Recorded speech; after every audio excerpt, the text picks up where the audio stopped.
In this training, I'm going to be sharing with you the exact pricing model that you can copy and paste into your GoHighLevel agency to scale it to over $20,000 in a single month. Now, you're going to want to watch this until the very end. That way you understand how to properly price your GoHighLevel agency so you don't leave any money on the table. This is going to be some of the most important information when it comes to understanding how to start your pricing, how to actually evolve your pricing as your brand matures. This is the exact same model that I use to scale my digital agency to over 21.1K in a single month in less than 5 months of starting.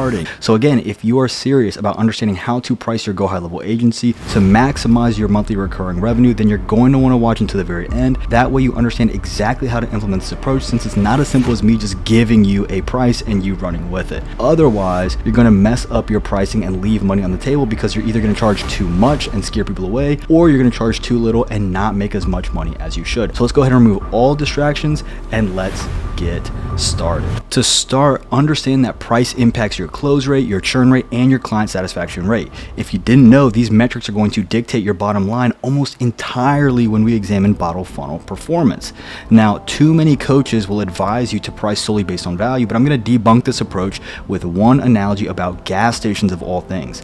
Gas prices aren't determined by value alone. We all know how valuable gas is to the American economy. It's about supply and demand. If there are only one gas station in the entire world, then they could charge whatever they want. They could charge anything, right? However, as competition increases and as the amount of suppliers increase, prices level out. And I'm going to show you an illustration shortly so you can get a better understanding, right? So what happens when you have a lot of suppliers? Well, to differentiate, quality now becomes a factor, as you see in gas stations like Sheetz, Wawa, and Buc-ee's. And what happens is they use pricing and quality to essentially differentiate themselves. And what the goal is essentially to attract customers who will pay higher prices for better quality. And I'm going to show you exactly how to do that with your agency, right? Now, scam affiliates, who are basically people who have no idea what they're doing, but they try to sell you on a fever dream, they're extremely inexperienced in business scaling. And so what they do is they mistakenly push the idea that emphasizing value alone is going to justify high prices. I see this all the time. They'll say, oh, you can charge $297 a month for a missed call text back alone. You can charge $497 a month for a single chatbot alone, right?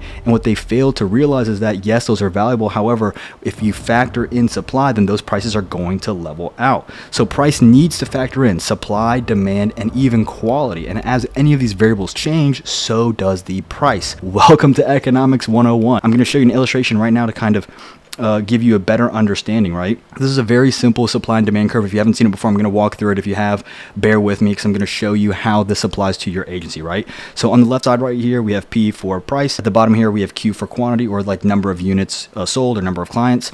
Then you have S, which is going to be supply. And then you have D, which is going to be demand. And you see there's a D1 and D2. You see there's P1, P2, Q1, Q2. So basically what we're trying to do is we're trying to understand first the equilibrium, where the price, P for price, actually comes from. So what you see is when you have demand and supply, then you can ascertain, or you can understand where the pricing is.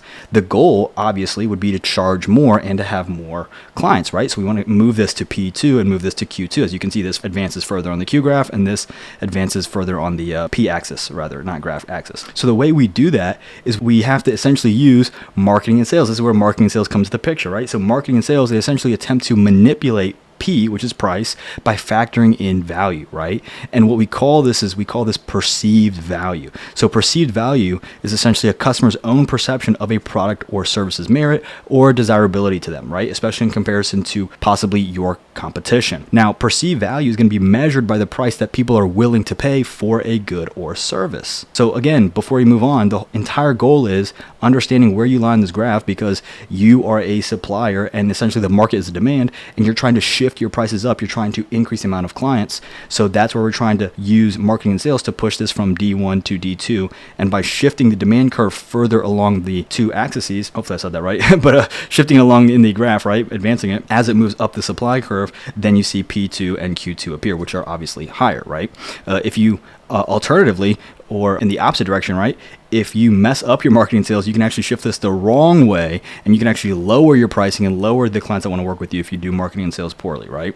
So The challenge is now twofold. We need to understand, number one, what the market says, and number two, we need to position ourselves accordingly to increase our perceived value, or essentially, again, the amount that the client is willing to pay, right? And this is where market research and antithetical claims come into play. Starting to make sense? This is exactly what I teach. I teach picking the niche. From the niche, you do your market research. From the market research, you create an antithetical claim so you can stand out. And then from there, you essentially test your claim, and then you create content around it, right? All of this you can do for 100% free, by the way. Now, here's the key takeaway to creating perceived value. If you can illustrate the applicable value of what you do to your avatar and create scarcity, urgency, and uniqueness, then you can increase your price.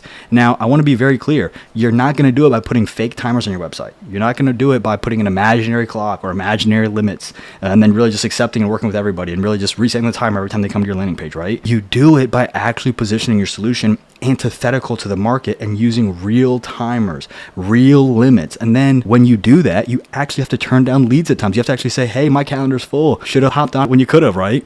This is a good problem to have. For me, I built an audience. Then from the audience, I built a community. From the community, I pitched one-on-one coaching. I said 10 seats. Once the 11th person reached out, I said, hey, no more, right? And what that does is the next time I have an offer, these people know I've got to jump in sooner rather than later if I really want to work one-on-one, right? So let's understand what price does before we actually understand how to price, right? Price is going to communicate value, scarcity, and quality. These are very, very important. High value usually implies low scarcity and more barriers to entry. Ergo, it becomes more in demand. Think about rare Pokemon cards, right? They're high value, low scarcity, right? Or Ticket to Space. There's only so many seats when Jeff Bezos had the plane ride or spaceship ride to that low atmospheric level, right? Low scarcity implies urgency or violence of action by the client, right? If there's a limited amount of seats to a comedian on tour, if there's a limited amount of seats to a flight to space, if there's a limited amount of Pokemon cards or, whatever it is you're looking for, then it's going to inspire the client to essentially act faster, because if there's only a limited amount of something,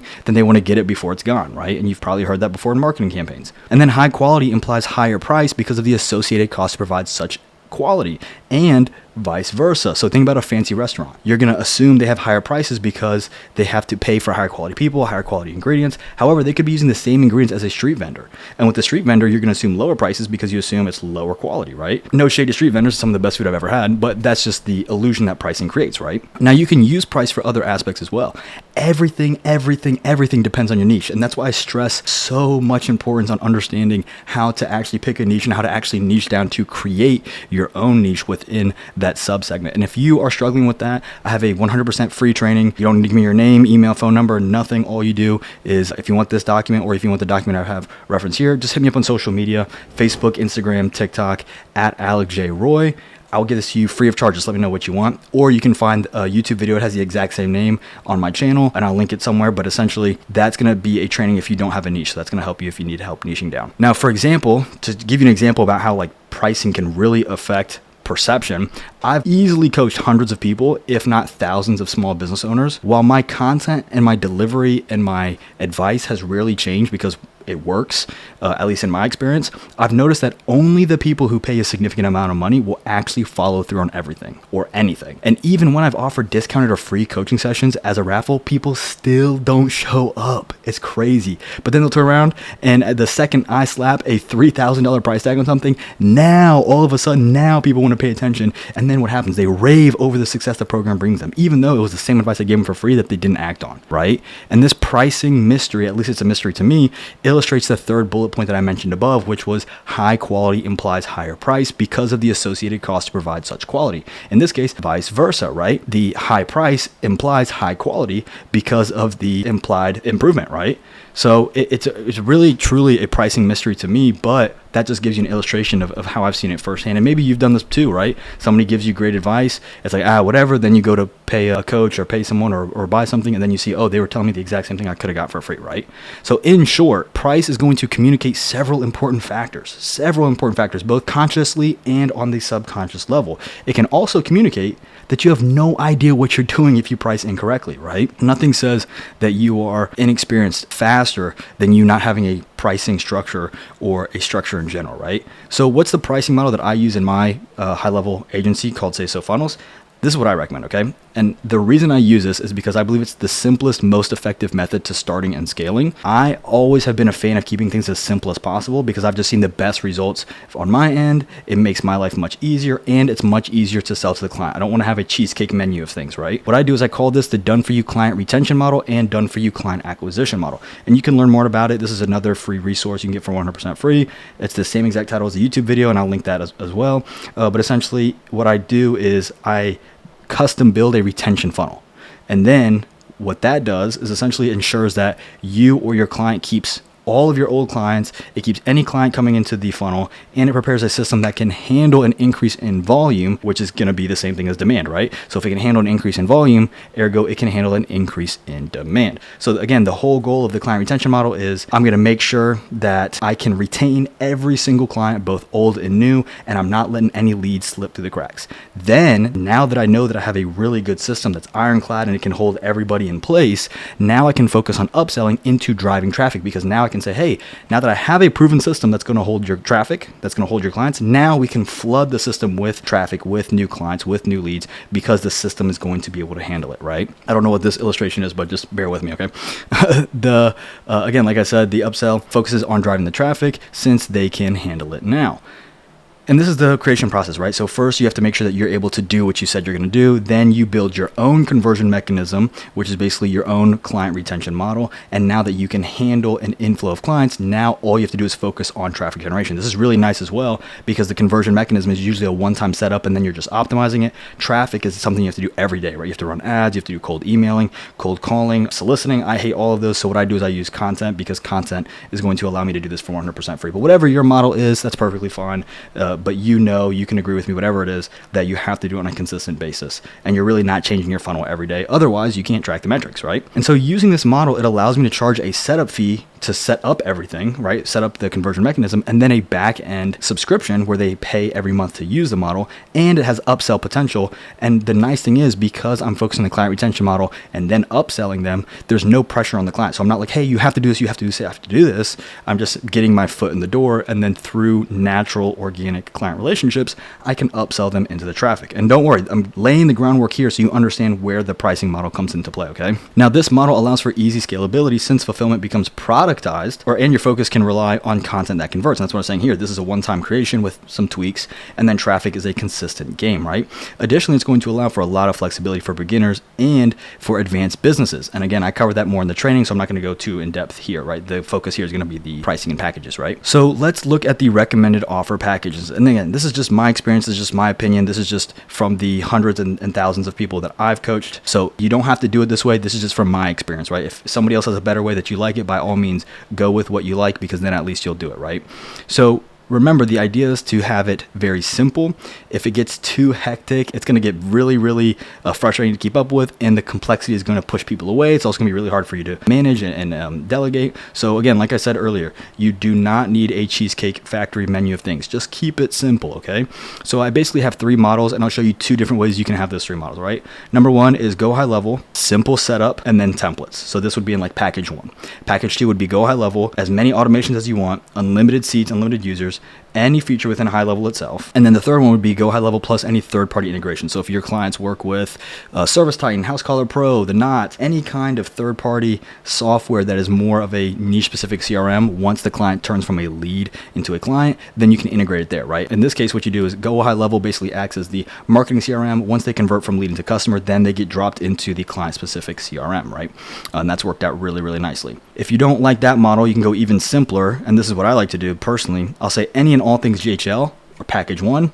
Package 2 is GHL plus third-party integrations. And then the third one would be custom pricing for custom solutions. So if they're like, hey, we want something like super unique that's not within this, we hop on a call and then we'll have a pricing conversation there, which I'll cover with you right now, how to do that pricing, right? Really, at the end of the day, it doesn't matter. Just have a rhyme and reason relative to the market. And please, for the love of everything, Keep it simple. We're going to bold and underline that. Just keep it simple, right? So how do we finally understand how to set and increase our pricing, right? And you're going to see why I covered what I covered so you can understand how the pricing comes into play. Because if you've seen my content before, if you've spoken with me before, you'll know that what I like to do is I like to make sure that you have a firm grasp of the mental psychology behind it, the mentality behind it. And then from there, you understand where the application comes into play. That way, if you maybe don't 100% agree with my application, at least you understand the psychology so you can make your own big boy or big girl decisions, right? So let's understand how to set and increase your pricing. The first thing you're going to do, so this is going to be very beginner friendly, as you can see, is you're going to use what I call the trial method. This is what I cover in how to land your first 25 clients as fast as humanly possible.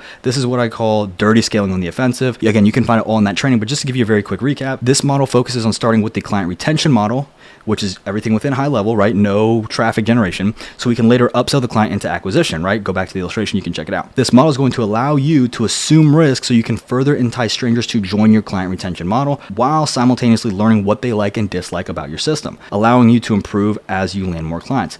This makes it extremely beginner friendly because it grants you the ability to price very, very low and learn as you go. Now, in this version of the done for you client retention and acquisition model, what I recommend if you're brand new and you have no clients is waive. Well, you don't have to, but I recommend going into the meeting with the intention or with the backup option of dropping your setup fee and aiming for the subscription fee only for the retention model. Because when you are starting as a beginner, the goal is not I need to make a lot of money. The goal is I need to work with clients. I need to get case studies so I can leverage that to get more paying clients. So the goal up front should be just to cover your costs, as you'll see, right? Once you get them in the retention model, you follow that by an upsell attempt using customer success management efforts into the acquisition model. Again, I cover that all in this training right here, so you can check it out there. Now, this method allows you to start and scale faster than anything I've seen before, and here's why. Number one, you assume all the risk, so the lead has literally no reason to say no, okay? Number two, even though you assume the risk, if the client ever leaves, then you can either rebrand or turn it into a snapshot, preventing you from losing any momentum. That's why we love GoHighLevel. Number three, once you land the client at a low ticket point, you can use customer success management efforts to upsell, allowing you to naturally pitch while simultaneously fostering those relationships. Number four, you collect feedback from the very beginning and you allow the market to directly shape your offering system. It's so easy to sell people what they want, so let them tell you what they want. Again, I cover this all in the training. And then you can start as a beginner with minimal tech skills or experience. Again, I cover that in there as well, where I basically say if you have the tech skills, you can do it yourself. If you don't, here's how to get some lifetime clients, collect a little bit of money, and have a lifetime value so you can turn around, take that capital and raise it very quickly, and take that capital and pay a virtual assistant, okay? I use the model found in the doc above, again, typically to land my first 20 to 30 clients or to have my students land their first 20 to 30, pricing between $97 and $297. So you could do $97 for everything. You could do $297 for the integration. These are very, very low fees. So I'm going to show you how we increase that. But the reason I like this to be a low fee is because a lot of people are really nervous about charging higher fees. So if you come in using high level, you know that you can't, per the terms of service, charge less than $97 a month. So it's really easy to say, hey, you can't charge below this. So if you want to start here, you can. You'll find out very quickly that it's not worth your time. However, it's nice to learn that lesson the hard way, right? So between 97 and 297, so plan 1 could be 97, plan 2 could be 297, plan 3 could be 497, right? Something like that. The recommended goal I set, again, is to cover your expenses. Then you want to hit 60% profit margins before adding a setup fee. So that's going to ensure that you're covering your monthly fees as fast as possible. You have a little flexibility for cash. Now you can start confidently asking for that setup fee and not dropping at any point, right? And again, like I said, you can go into meetings with a setup fee and drop it if they give pushback as a beginner. However, as you hit those numbers, you can no longer drop it and really kind of set firm there. And I'll show you how to do that, right? Again, this model is extremely beginner friendly. So now, once you have your 20 to 30, now we're going to evolve into using the 10% method. And this is where you essentially let the niche market dictate the price. And this is going to be very intermediate friendly. Once you reach your desired goal number during the dirty scale process, you can start charging for a setup fee. Again, this is assuming you follow the exact process that I use. Your starting setup fee should cover 3x the cost of a fill. The way you do that is you essentially create a list of what you want to include within your client retention model, basically what GoHighLevel features and to what extent you want to offer them. Then you figure out how much that would cost you to outsource and you multiply that times 3. The really easy way to do that is basically go on Fiverr or Upwork, and I'll show you that. This does not require you to outsource necessarily. However, by looking at what it would cost to outsource, it will allow you to understand a good starting point for your price, right? And so you can understand fulfillment costs on Fiverr or Upwork in less than 5 minutes. So that way, when you have a sales meeting and the client wants more, all you have to do is essentially assess the full list of what they want, go to Fiverr, go to Upwork, get a rough idea of the cost to fulfill the new scope, multiply the new cost times 3. Okay, it is truly that simple. Once you have a firm starting point for your price, you can start increasing your pricing gradually. Focus on finding your offer sweet spot, and here's exactly how I like to do that. Number one, we've already covered that. Start with 3x the fulfillment cost for setup. Number 2, you're going to increase 10 to 20% for every 3 to 5 clients until you find that roughly 15% of the leads are wincing. They don't like the price when they hear it on a sales call. We call this price resistance. For existing clients, what you can do if you're increasing your pricing, whether it's the setup fee or whether it's even the monthly recurring fee, you can either grandfather their pricing in. So you basically say, hey, you hopped in when it was early, you can keep your pricing. That's what I do. Or you can give them a heads up and basically say, hey, prices are increasing. It's your call, but if you increase the pricing frequently, on clients who worked with you when you were a beginner, it's not really going to end well, right? And like I said, you can also use this model on your subscription rate, but grandfather in previous clients. I am really not a fan of selling someone on a cheap model, then telling them the rates are going to increase, right? It feels really slimy. Netflix. The third and final pricing model is going to be the relative pricing model. I call this the money sandwich. The relative pricing model is going to require you to price relative to the problem that they're having. Surprise, surprise. And it's going to allow you to reinforce your pricing if you face any objections regarding price. So here's the pricing formula. Basically, you take the gap, you multiply it times 20%. You can change this to 10 or 30%. You multiply this times the probability of the solution and you get your price. So here's what that looks like in application. Let's say the gap is 35K. They're at 15K. They want to get to 50K a month, right? So the gap is 35K. You multiply it times 20%, which gives you 7K. And then you're going to multiply that times 80%. Maybe that's the probability of your solution, how confident you are you're going to solve it. And that's going to give you $5,600. Now you can also add a risk reversal. There's more and more studies coming out saying risk reversals attract the worst type of clients, like clients who already have their foot out the door. I have like unconditional and conditional ones that are pretty strict. It's up to you how you want to do that, but again, just keep in mind that studies are showing that. Now you can add a guarantee, this is the risk reversal, to essentially bridge the gap. So if you're at 80% confidence, the way that you bridge the gap to have 100% confidence is having a risk reversal, something like I'll work with you until we do get this result or get your money back. And this is essentially how the sales conversations go when it comes time to discussing the pricing. And this is going to be at the sales meeting, at the end of the sales meeting, if you're following my model, which is within SASO University. I have a 10-step ultimate closing framework, right? Number 1, you identify the gap. You want to go from 15 to 50K a month, meaning you have a 35K a month problem, right? Explain what the price could be, 20% of gap, right? Therefore, it makes sense for me to solve this for 6K a month, right? Then, so that's kind of like getting them prepared. So they're like, oh, right, that like makes sense. It could be 20 to 30% of what this issue is, right? It would make sense for me to solve it, right? Then you actually reveal the true price. Don't worry, it's not that much. We can solve this problem for, and you would do 10 to 20% of the gap, right? So the number doesn't matter. I like to have, say, it would make sense to have higher amount relative to price. They kind of get ready, and then you go, don't worry, it's actually a little bit lower, right? And then we can solve this problem for 3.5K a month. Then you reinforce the price, right? If the client says that's too much, then you can ask, okay, where have you seen someone solve a $35,000 per month problem with a $3,500 a month solution, with a $6,000 a month solution, right? And the answer is almost always never. And if they do have an answer, then I'd definitely say, hey, by all means, go over there, right? Again, I covered the objection handling within the ultimate closing framework that I have in SASO University. However, this is basically how we reinforce the pricing. And then you can reduce the price. If the client is persistent about a lower price, then you can offer to lower the price with a change in scope. Okay, translation. I can only charge less if we do less, right? You're not doing the same thing for less money. If they want that, then go somewhere else. But if they want what you have because they like who you are, because you followed the way that I do social media, you followed all these things, then you can say we can essentially do less for less, but we're not going to do the same amount for less money, right? And this is just a really simple illustration. You have scope, which is basically what they want. Resources, which is the cost and the budget, and then the schedule and how much time they want this done, or how much time you think you can do it, right? And then these are all going to impact quality. So the goal is to never allow quality to drop, right? So if you say, hey, we're not going to change the scope, but the cost is going to go down, or the cost is going to go up, or time's going to go up or down, that's going to have an impact on quality. So to avoid losing quality, which again, you never want to drop, if a client wants more, which is scope, or wants it faster, which is schedule, then they'll need to pay more to essentially fulfill without dropping quality. So that's essentially how you balance that out. That's also how you avoid having anybody kind of talk you down, right? And what you'll do if you're a little bit newer to this, or maybe you're not as confident, what you'll see is there's going to be a point where you maybe do something for less than you should, right? I wouldn't call myself advanced. I'd like to think I am, but I'm sure there's a lot of people doing better than me. And there's clients to this day where I'm like, oh, this is such a painful moment, because sometimes the client is a pain to deal with. Sometimes they're really slow at communicating, and it's like, this was not worth the money. So there's going to be times where even as you advance your pricing, there's going to be times where you can essentially, you're going to feel like you didn't do it right. That should reinforce you to to revisit the 10% method, where you're going to increase your pricing 10% in general and increasing your price resistance level. Another thing I don't have here, just to give you guys a little bonus, is if you have a client who's you feel like it's going to be a really big headache, this is a pretty funny pricing strategy I have. You can charge what I call a smile fee. So if somebody is like, maybe they have a lot of red flags, maybe they just seem difficult, maybe they just seem like someone that you don't really want to work with, I would always advise you just go ahead and disqualify the individual. Or what you can do is you can have a smile fee. So the smile fee is basically the amount of money they would have to pay you for you to work with them and have a smile on your face. So if your usual rate is $3,500 a month and you don't need the sale, you don't really want to work with them, but you'll maybe throw out a ridiculous number to see if they'll take it. And if they do take it, cool, I'll show up with a smile on my face. Maybe you say, oh, it's $7K a month. And if they're like, okay, cool, we'll do it, then great, now you'll show up with a smile on your face.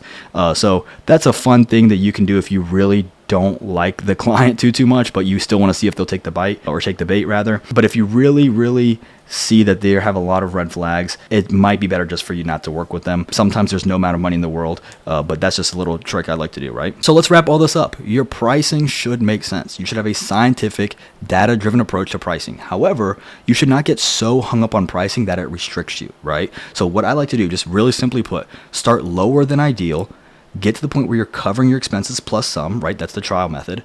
Then you move up steadily, and you steadily want to monitor the reactions. That's where you're essentially increasing your pricing, looking for that 15% price resistance level, right? So you want to monitor reactions, you want to monitor your churn, and you want to, of course, monitor your feedback while doing so. And you want to discover where the price converges. So where are you essentially increasing the pricing to the point where it's not hurting you, not hurting you, not hurting you, and then where does it start dipping, right? And that's where you don't want to move any further, right? And you want to stay there until the market or your offer changes. That should be your offer changes, and then you essentially repeat this as possible.